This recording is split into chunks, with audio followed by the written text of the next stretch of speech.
Hey everybody, this is Pete Bartolozzi welcoming you to another class session. And we're continuing with the book of Exodus, and we're not only, taking a look at the story itself, or I should say the narrative, the biblical truth, the historical fact concerning what occurred with Israel in Egypt and God's supernatural deliverance of them from Egypt and the bondage there, and how it's a lot of times it compares to a lot of the things that we're dealing with today. And last time, we ended up taking a look at some evidence or some footnotes from the Tanakh concerning this issue. And I'm not going to take up the whole statement again, as I talked a lot about it last time and ended up with that. But I do want to take a little bit more look at it, and at least this portion of it, where it says, "A new Pharaoh came to the forefront who did not know Joseph. Either it was literally a new king or an existing monarch with new policies, who found it convenient to ignore Joseph's monumental contributions to the country." And I believe there's truth to both of it. It's very clear by the narrative that is relayed to us in Scripture that it was a new king, and that I do believe that not only the idea of a new king, but literally a new dynasty where this began to occur. And not the dynasty, the Egyptian dynasty that was more familiar with Joseph, even though there may have been some historical understanding about Joseph. This new dynasty was changing, and of course then their new policies were instituted, which were policies against Judaism. What they were dealing with in their day was government officials taking on a satanically influenced anti-Semitic ideas and an abuse of authority to implement their agenda. And it's no different than what we see today with the anti-Christian ideas we are dealing with, expressed through their abuse of authority. And by saying that, it's because they're in direct violation of the Constitution of the States that actually gives the government their authority. And they have violated that, and they have abused that, and therefore have violated us in what they're doing. As Solomon stated in Ecclesiastes chapter 1, verses 9 through 10, he said, "What has been is what will be, and that which is done is what shall be done. There is nothing new under the sun. Is there anything which may be said? See, look at this, it's new. It has already been since ancient times, even in those times which were before us.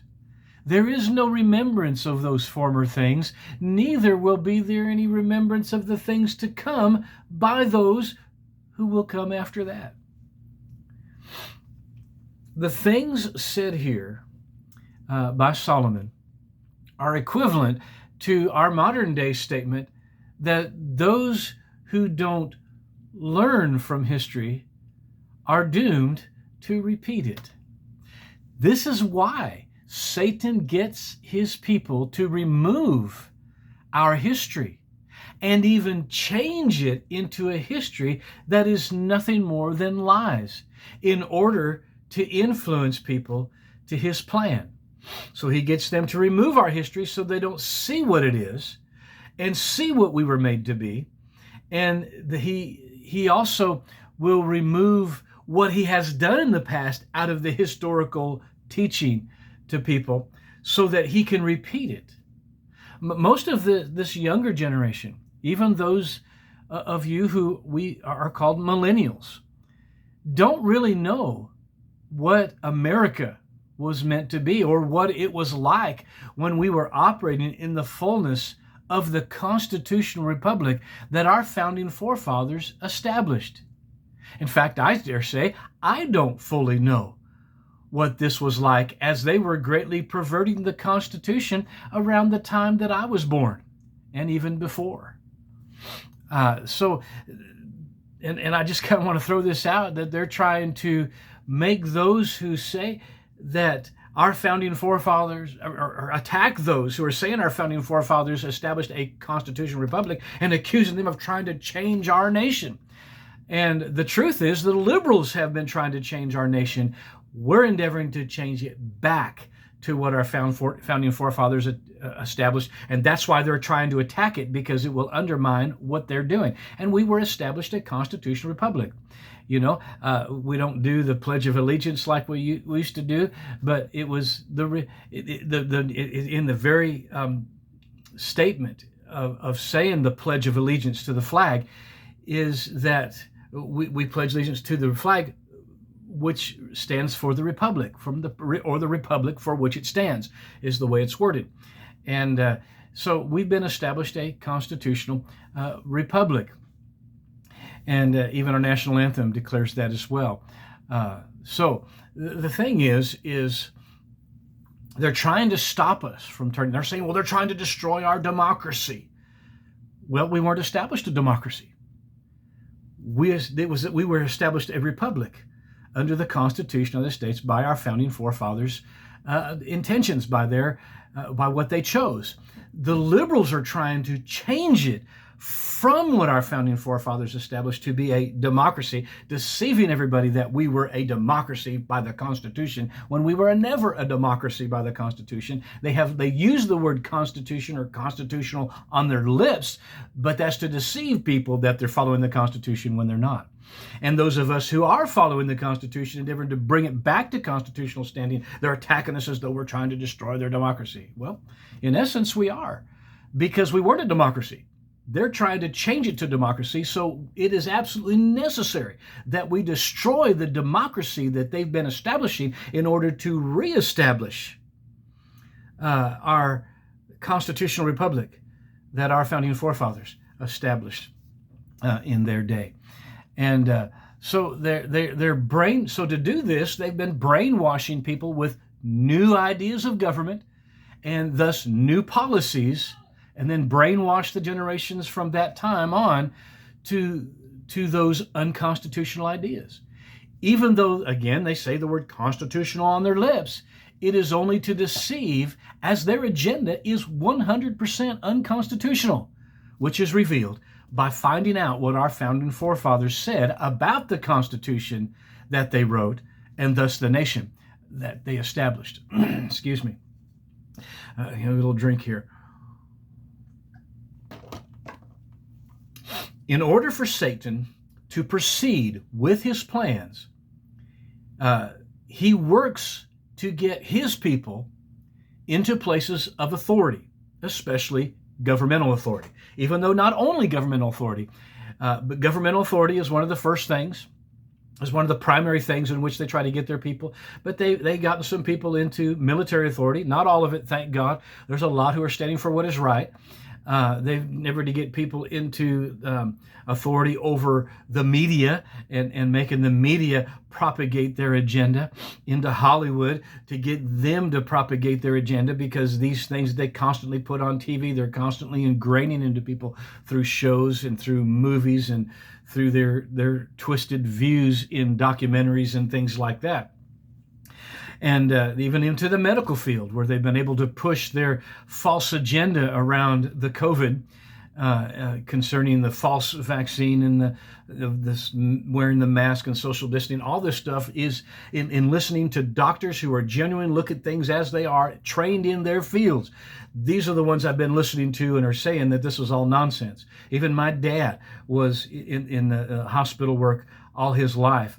And mostly a lot of the, especially his latter years in that work, he was in the administrative side of things. He was vice president of hospitals. And first thing he said was, wearing a mask is a bunch of nonsense. You never mask the healthy. There are times you mask the sick. In certain situations in the hospital, the doctors and nurses will mask. But it is not where you don't mask the healthy, you don't quarantine the healthy, and the social distancing was a bunch of nonsense. And there's more and more of this actually I've been saying this since 2020 when this started, from the get-go. And more of this information is coming out the way. And the only way people don't know it is because they're not listening to what is actually out there and finally being revealed more publicly concerning these things. But there's Satan anyway. I said all that to get to this, where Satan has been putting his people in place, and that's how he starts manipulating his lies and his agendas. So he endeavors to get his people into governmental positions as well as other positions of authority. If we can remove history from our learning, if he, Satan, can remove, through his people, remove history from our learning, which he has done here, then he can present things that he has done in the past, since they don't know they've ever happened in the past and didn't work, and presenting what he's done in the past as being a new thing, and deceive a new generation to his lies, his ideas, and his agenda. When I taught on biblical civil government, and I had a 5-part series that I put up, I spoke of the fact, well, on YouTube, there's only 4 parts on there because YouTube removed the 4th part. You have to go to Rumble to get that. But when I taught on this, I spoke of the fact that in Satan's rebellion against God, revealed in Isaiah chapter 14, verse 14 of that chapter reveals that he declared, "I will be like the Most High God." His drive has not changed from that day till this. Everything Satan does is to counterfeit God, because that's who he wants to be, who he, in essence, wants to replace. So when God established civil government after the flood of Noah's time, Satan instituted his counterfeit government through Nimrod, revealed at the Tower of Babel. So for more details on that, I recommend going to see those videos. I'm not going to go through that in detail again here. So ever since then, Satan tries to get those he has gained influence into governmental positions in order to institute his plan against those who are in covenant with God, as well as to manipulate and control the masses. That's what took place in Egypt with the Jews during that time, and that's what's been taking place here in America as well as around the world. Now, I want to go to the next thought concerning this, and I've got up on the board behind me a timeline. Excuse me, when I bump my desk, sometimes it shakes the camera. But behind me, I look for a timeline. This is actually specifically a Jewish timeline. The Jewish timeline is off, but it may not be off this far back, because usually they adjusted it. And we'll talk. Let me talk about that a little bit later. Let me stay on this. A Jewish timeline that I found, and so I show where the time of Abraham begins, because I'm going to talk something about the Abrahamic covenant briefly. But it shows where Joseph was sold into slavery. The patriarchs, at 544 BC, and the patriarchs moved into Goshen, 22 years later. And then when the Israelites were enslaved in Egypt, it says 1428 BC, and then when Moses was born in 1392, and then of course the Exodus in 1312 BC. And so Egyptians' 19th dynasty is where we have Seti I and Ramses the second. It began with Ramses I was the beginning of that dynasty. Then it was Seti II, and then Seti I, and then Ramses II. But these are Seti and Ramses. These are the ones that have been traditionally accepted as the pharaohs of the Exodus, and therefore they're the ones used in the movie The 10 Commandments with starring Charlton Heston as Moses.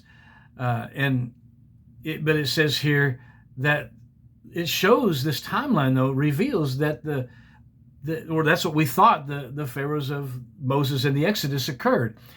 But a stele, and also called a stela, which is an ancient stone slab with writing on it. They often kind of look like a huge headstone for a grave, and that they're a tall slab with an arched top on it. And there was one like this found in Egypt that actually speaks of Israel already being a nation at the time of Ramses II's reign.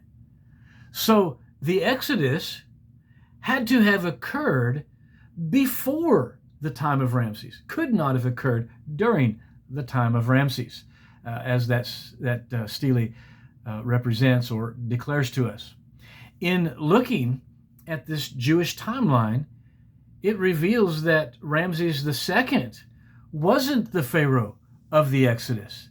Their timeline, this timeline here, is concurrent with the presently accepted Egyptian timeline with the 18th dynasty, with Joseph being sold into slavery with the first Pharaoh of that dynasty, and the Exodus occurring at the end, the last Pharaoh of that dynasty. But there is no evidence that any Semitic people were living in Egypt during this time either. There's no archaeological evidence for the Semitic people living in Egypt at the time of Ramses and Seti.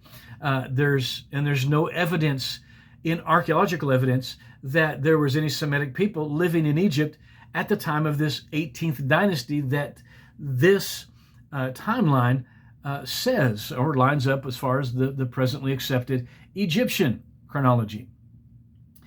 And so now, because of this, most modern archaeologists say that they cannot find the description of the biblical Exodus in the remains excavated in Egypt because of the biblical reference to building the cities of Pithom and Ramses, and thus conclude that the Bible, the biblical record of Exodus, had to occur during the time of Ramses because of this city called Ramses, in which there is no archaeological evidence for Semitic peoples being there. Excuse me, get a drink here.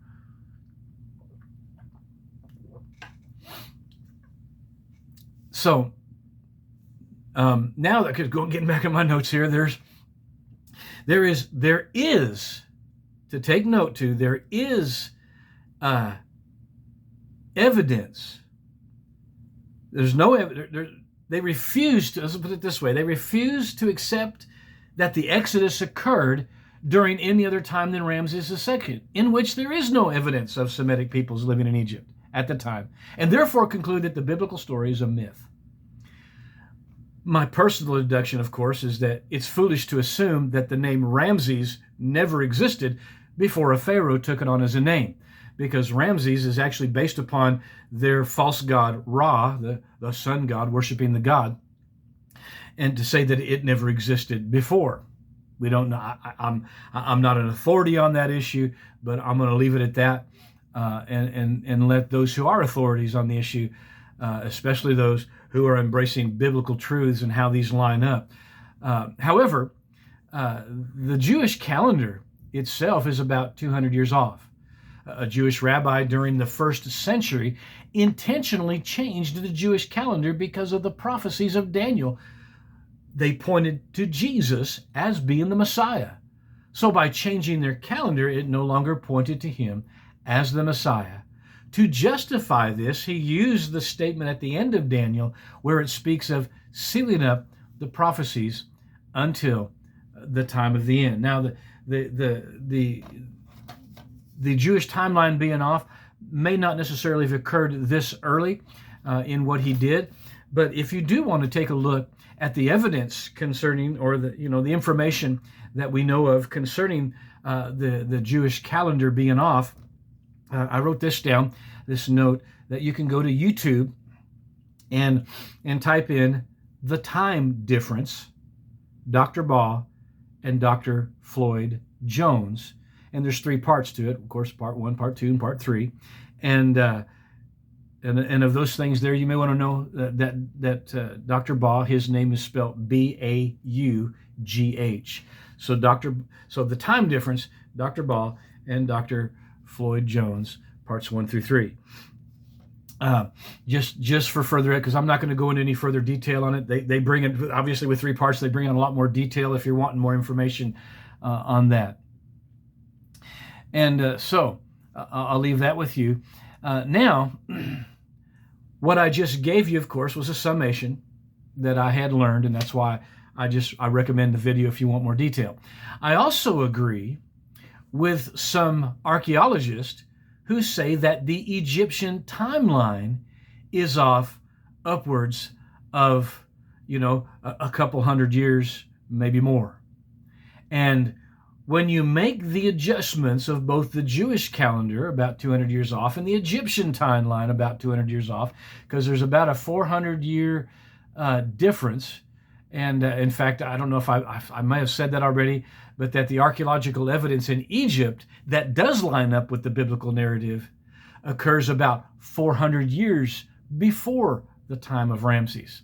So when we make these adjustments on the Jewish calendar and we make adjustments on the Egyptian timeline that some archaeologists do believe concerning, that need to be made about 200 years or so off, then you begin to see how the biblical events of the Exodus line up with the archaeological evidence in Egypt.